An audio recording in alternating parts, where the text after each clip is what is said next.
Prihajamo na prvo točko, to so vprašanja in pobude. Na zastavljeno vprašanje svetniške skupine LMŠ Igorja Žavbija in svetniške skupine LDP Edisa Rujoviča bo odgovorila Mihaela Brnot Vetrnik, na vprašanje svetniške skupine NSi dr. Jerneja Markla pa bo odgovoril Marjan Semprimožnik. Prvo vprašanje ima gospod Igor Žavbi v imenu svetniške skupine LMŠ. Izvolite. Hvala za besedo. 23. februarja letos smo bili preko spletnega portala Kamnik Info obveščeni o neuspelem poskusu odstranitve inertnih odpadkov iz suhadolske gramoznice. Po podatkih portala Kamnik Info naj bi občini Komenda grozili visoki stroški odstranitve odpadkov ali visoke kazni v primeru neuspele sanacije.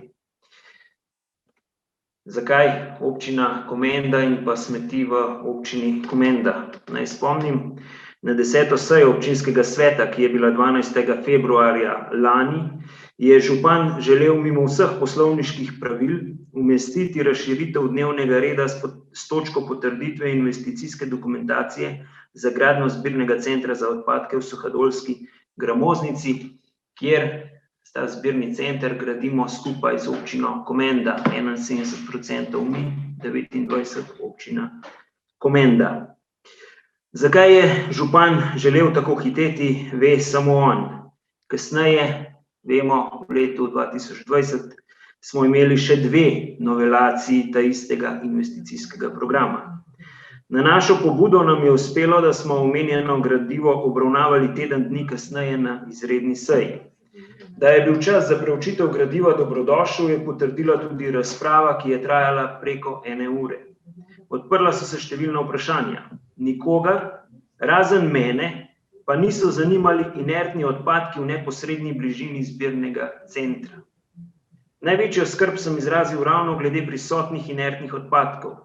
A je mojo skrb takrat ovrgel gospod Škorjanc, ki je suvereno dejal: inertni odpadki so bili že odstranjeni, saj so bila pripravljalna dela strani občine že naročena in tudi izvedena.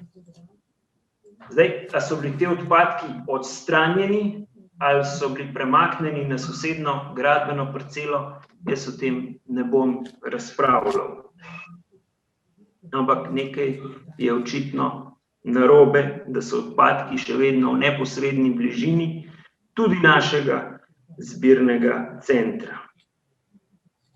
Ne verjamem, da kdo v tej dvorani laže, se pa zgodi, da včasih kdo zavaja. Kaj je bilo torej storjeno in kaj ne, prepuščam poročevalcem. Dodam le to, da če so bili odpadki res le preloženi nekaj metrov stran, tako kot sem rekel, potem je nekaj hudo narobe.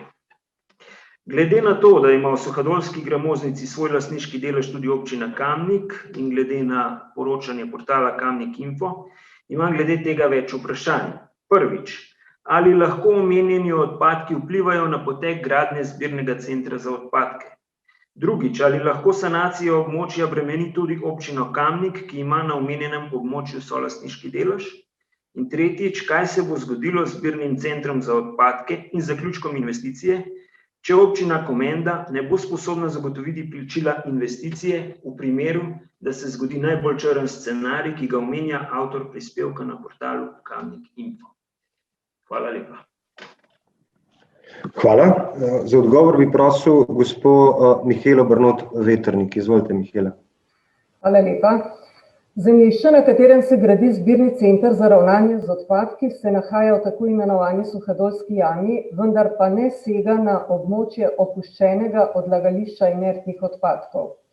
Zbirni center se gradi v skladu z izdanim gradbenim dovoljenjem na zemljišču parcela številka 1426, katastrska občina Suhadole.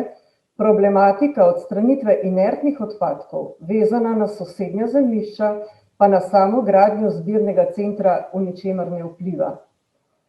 Investitorki gradnje zbirnega centra sta občina Komenda in občina Kamnik, ki krijeta stroške v razmerju občina Komenda 21% in občina Kamnik 79%. Razmerje je določeno na osnovi količine odpadkov z območja posamezne občine v letu 2018. Občini investitorki sta v enakem razmerju tudi solastnici zemljišča parcela številka 1426 v Suhadole, na katerem se gradi zbirni center.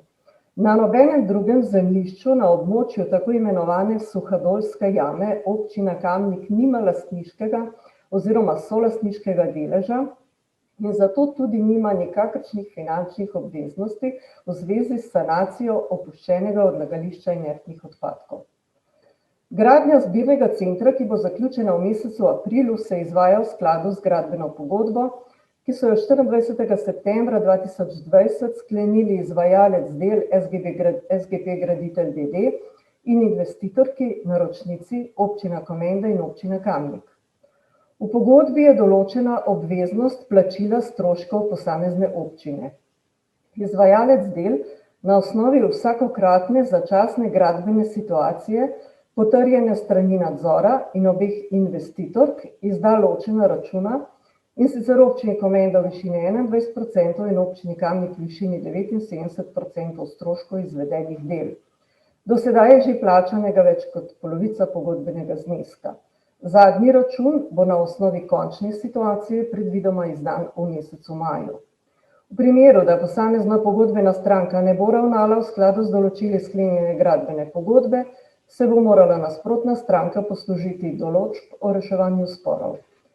Vendar pa glede na dosedanje dobro sodelovanje vseh treh pogodbenih strank menimo, da ne bo prišlo do kakršnih koli problemov glede izpolnjevanja obveznosti, vsekakor pa v ničemer ni ogrožen zaključek gradnje zbirnega centra. Hvala. Hvala. Želite dodatno obrazložitev, gospod Žavbi? Prosim. Izvolite. Jaz sem si prejšnji teden ogledal prenos seje občinskega sveta občine Komenda, kjer je predstavnik občinske uprave obrazložil situacijo.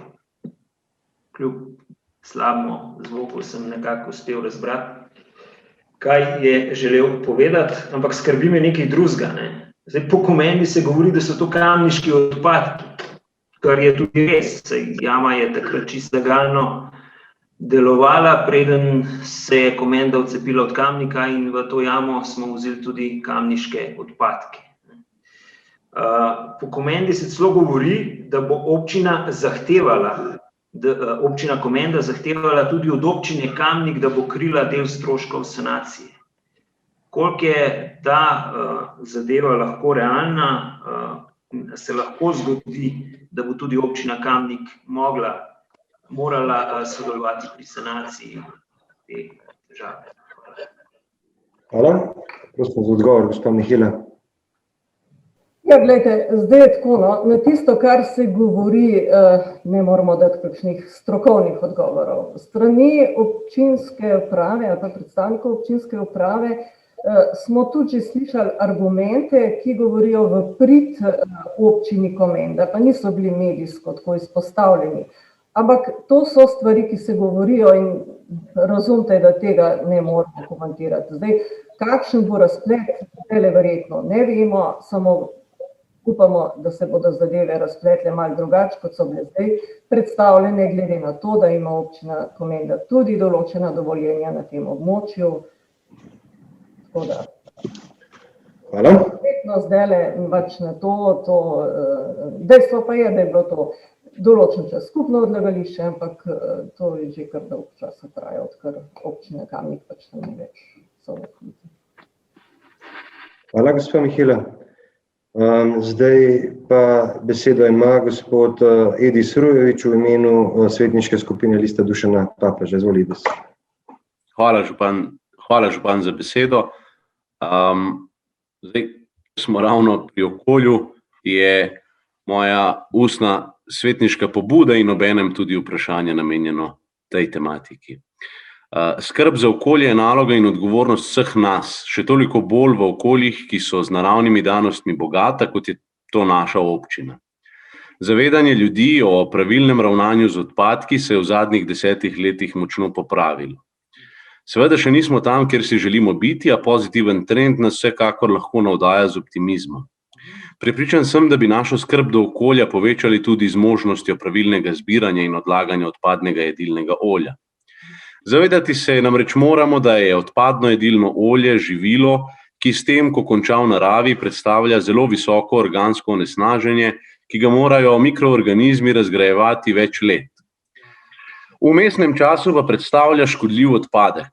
Težava je, da mnogi odpadno olje zlivajo v vodotoke ali komunalne odtoke in zato je obremenjenost odpadne vode z jedilnim oljem 800-krat večja kot pri običajnih komunalnih odpadnih vodah. Prepričan sem, da se tudi občinska uprava zaveda omenjene problematike in nereguliranja izlivanja odpadnega jedilnega olja v naravo, zato dajem občinski upravi pobudo za namestitev posebnih posod na ekoloških otokih ali za kakšen drug primeren način oddaje odpadnih olj. Posamezna gospodinjstva se prav gotovo ne odločajo ali pa zelo redko za odvoz v sam zbirni center.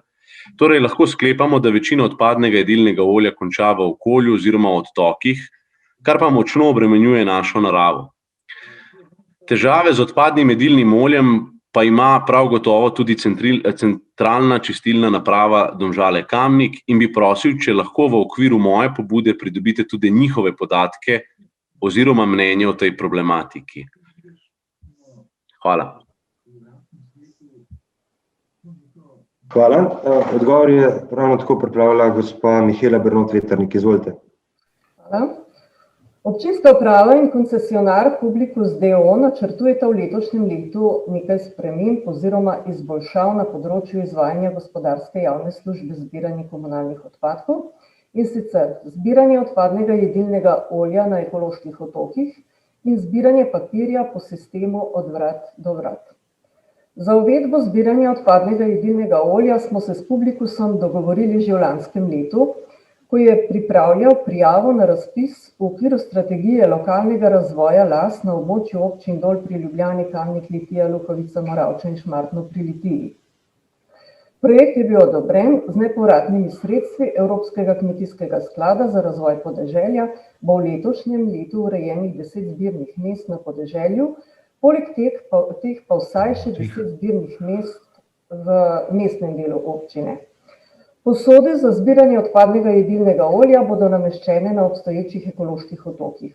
Vsa gospodinjstva bodo prejela manjše posode za zbiranje odpadnega jedilnega olja do oddaje v zbiralnik. Za mnenje smo zaprosili centralno čistilno napravo Domžale Kamnik, ki uvedbo zbiranja odpadnega jedilnega olja močno podpira. Na CČN Domžale Kamnik odpadno jedilno olje povzroča nezaželeno mašenje strojne opreme, oblaganje senzorjev in podobno, kar vodi do težav pri vodenju procesa čiščenja odpadne vode. Potrebno je veliko ročnega čiščenja posameznih elementov za vzpostavitev normalnega delovanja opreme in senzorjev. Čistilna naprava Domžale Kamnik je sicer opremljena z maščobnikom, kjer se preko flotacije izloči večina maščobe, vendar je le-ta nameščen z avtokom, grobimi in finimi grabljami ter vstopnimi črpalkami, kjer se velik del maščobe že oblepi. Izločena maščoba iz maščobnika pa se potem prečrpa v gnilišča, kjer se presnovi do bioplina. Glede na dobre rezultate na območju občin, kjer odpadni papir zbirajo po sistemu od vrat do vrat, se za uvedbo tega načina zbiranja v letošnjem letu dogovarjamo tudi z našim koncesionarjem. Gre za enak sistem, kot je bil leta 2009 uveden na področju zbiranja odpadne embalaže. Vsa gospodinjstva bodo prejela posode za zbiranje papirja. Sočasno pa bi bile lahko z ekoloških otokov odstranjene posode za papir in za odpadno embalažo, ki se na enak način zbira že več let. Tako bi bili ekološki otoki namenjeni le za zbiranje odpadkov, ki jih ne bo možno oddati koncesionarju na posameznem zbirnem mestu pri rednem odvozu. To so odpadno steklo, odpadna oblačila in tekstil, odpadna električna in elektronska oprema in odpadno jedilno olje. Hvala. Hvala. Gospod Rujevič bi želel dodatno? Izvolite. Hvala, župan. V bistvu bom zelo kratek, moram reči, da me odgovor me navdaja z enim velikim optimizmom, eno pozitivno naravnanostjo. Hvala za vso pripravo, vidim, da gredo stvari v pravo smer. Bi pa samo rad opozoril na izjemen pomen umestitve posod za zbiranje jedilnega olja. Še enkrat več, po odzivih ostalih občank in občanov ugotavljam, obračajo se name, da to vse prevečkrat konča v naravi. Veseli pa me, tako kot sem tudi v samem vprašanju navedel, da se zavedam, da ima občinska uprava tudi to skrb in da bo to že v letošnjem letu opravljeno. Tako da hvala še enkrat. Hvala. Zdaj pa bo na vprašanje dr. Jerneja Markla iz svetniške skupine NSi odgovoril gospod Marjan Primožnik. Dr. Jernej Markel, izvolite. Najlepša hvala za besedo, gospod župan. Lep pozdrav tudi vsem ostalim prisotnim preko Zoom platforme sicer. Imam vprašanje v zvezi z napovedanimi gradnjami na Starem in Malem gradu. V časopisu Kamničanka z dne 19. februarja letos smo lahko brali, da je bila občina Kamnik uspešna pri zagotovitvi pogojev za zasteklitev stražnega stolpa. Po prvotnih zahtevah Zavoda za varstvo kulturne dediščine Slovenije območne enote Kranj, ki je izdajo soglasja pogojeval z vsebinami, ki niso neposredno povezane s samo zasteklitvijo, je občina Kamnik uspela s pritožbo na Zavodu za varstvo kulturne dediščine Slovenije, kar pomeni, da je možen pričetek investicije. Zanima me, katera dela so v projektu poleg zasteklitve še predvidena in na kakšen način se bo stražni stolp po sanaciji uporabljal. Ali bo vstop v stražni stolp prosto dostopen za občane in obiskovalce? Nadaljujem s temo urejanja Starega gradu, katerega ostaline že dolgo čakajo na ustrezno obnovo za ustrezno ohranitev. V zadnjem času je možno opaziti pričetek pripravljalnih del za ureditev poti ob obzidju Starega gradu. Ali lahko podate več informacij o projektu in ali je bilo za predvidena dela pridobljeno soglasje območne enote Zavoda za varstvo kulturne dediščine? Občina Kamnik je s kulturno dediščino izjemno bogata. Ohranjanje dediščine, njena ustrezna predstavitev ter razvijanje zavesti o njenih vrednotah bi morali biti naši ključni cilji. Zato postavljamo vprašanje, ali občina Kamnik pri drugih projektih uspešno sodeluje s pristojno območno enoto Zavoda za varstvo kulturne dediščine, ali je treba pri pridobivanju soglasij pogosto obračati na krovno službo zavoda, da posreduje v zadevi. Najlepša hvala za odgovor. Kot rečeno, sta odgovor pripravila gospa Liljana Juhart-Mastikosa in Marjan Primožnik. Besedo pa ima gospod Marjan Primožnik. Izvolite. Hvala za besedo. Spoštovane svetnice, spoštovani svetniki, prav lep pozdrav. Oba odgovora bom prebral namreč jaz. In sicer zasteklitev pomeni prvo fazo revitalizacije malograjskega stolpa in bo predvidoma izvedena do junija 2021. Obenem za izvedbo zasteklitve poteka novelacija projekta prenove iz leta 2010, ki je takrat že pridobil kulturno-varstveno soglasje omenjenega zavoda. Novelacija je potrebna, ker je prišlo do spremembe namembnosti. Projekt iz leta 2010 je v stražnem stolpu namreč predvideval gostinski lokal. Glede na to, ker je občina Kamnik v lanskem letu pridobila 117 000 evrov nepovratnih evropskih sredstev za turistično-promocijske namene, bo stražni stolp po novem namenjen stalnemu razstavišču, v katerem bo predstavitev zgodovine in arheoloških najdb Malega gradu in multimedijska predstavitev Velike planine. Razstavni projekt bodo potekali v povezavi z muzejem Kamnik. Po izvedbi zasteklitve stražni stolp sicer še ne bo odprt za javnost, ogled bo možen po predhodni najavi, bodo pa s tem vzpostavljeni osnovni pogoji za pripravljalna dela omenjenih razstav. Predvidevamo, da bo novelacija projekta končana do jeseni 2021 in da bo stražni stolp odprt za javnost v začetku leta 2022. Še na kratko obrazložitev del. Dela, ki se bodo izvajala poleg projekta zasteklitve, dejansko spadajo v sklop zasteklitve, saj se brez teh del zasteklitev ne da narediti. Pred zasteklitvijo je potrebno premestiti obstoječe stropnike, ki so v letu 1991 služili kot gradbeni oder za postavitev strehe.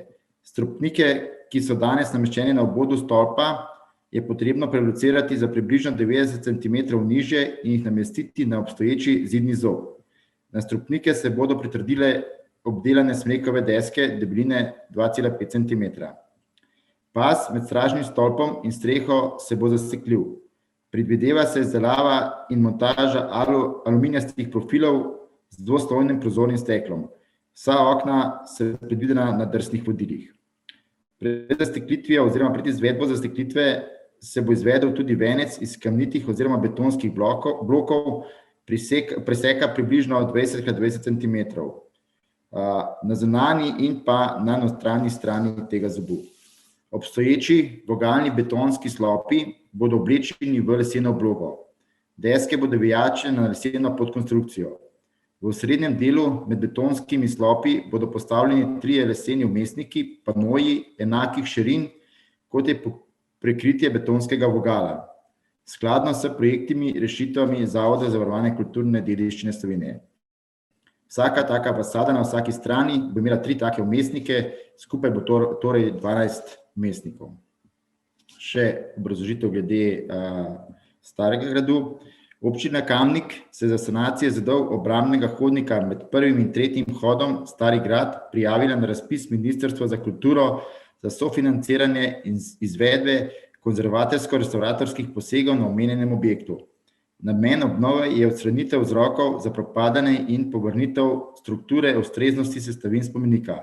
S posegom se bo zagotovila uporaba in ohranitev vseh vrednot spomenika za sedanje in bodoče rodove. Glavna problematika je izpostavljenost dejavnikov propadanja in s tem kontinuirano propadanje sestavnih delov arhitekturnih ostalin. Nekateri predeli le-teh predstavljajo tveganje tudi za obiskovalce, ki jih na priljubljeni izletniški točki ni malo. Občina Kamnik bo kot nosilka projekta upoštevala varstveni režim, arheološko območje Stari grad in v celoti stremela k varovanju in vzdrževanju spomenika, izvirnosti in neokrnjenosti ter ohranjanju vseh materialnih, kulturnih in drugih lastnosti spomenika.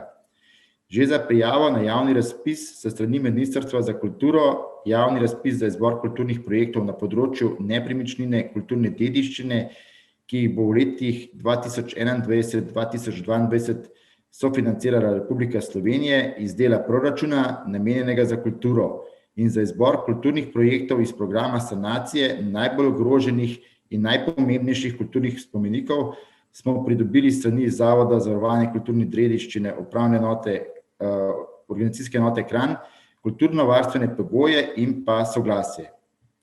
Zagotavljanje najširše dostopnosti do kulturne dediščine je eden izmed temeljnih ciljev nacionalne in evropske kulturne politike. Območje je namenjeno predstavitvi in trajnemu ohranjanju arheološke, etnološke, zgodovinske in kulturne vrednote, poučevanju pričevalnosti kulturnega spomenika, učno-demonstracijskega dela in znanstveno-raziskovalnega dela. V lokalnem smislu je Stari grad globoko zakorenjen v zavesti Kamničanov. V zgodovinskem smislu grad predstavlja nadvse pomemben pomnik za razvoj mesta in področja Kranjske, sedež andiških grofov, in je tudi z tega stališča zanimiv za regijsko povezovanje. Pri vseh projektih vezanih na kulturno dediščino je nujno potrebno dobre sodelovanje s strokovnimi službami Zavoda za varovanje kulturne dediščine. Občina Kamnik z območja enoto Kranj dobro in uspešno sodeluje. Dejstvo pa je, da je potrebna strokovna služba vključiti že v samem začetku vsakega projekta pri pridobivanju kulturno-varstvenih pogojev, kot tudi pri izdaju kulturno-varstvenega soglasja. Hvala lepa. Hvala. Doktor Marko, želite dodatno vprašanje? Ni potrebno. Hvala lepa za izčrpna pojasnila. Hvala.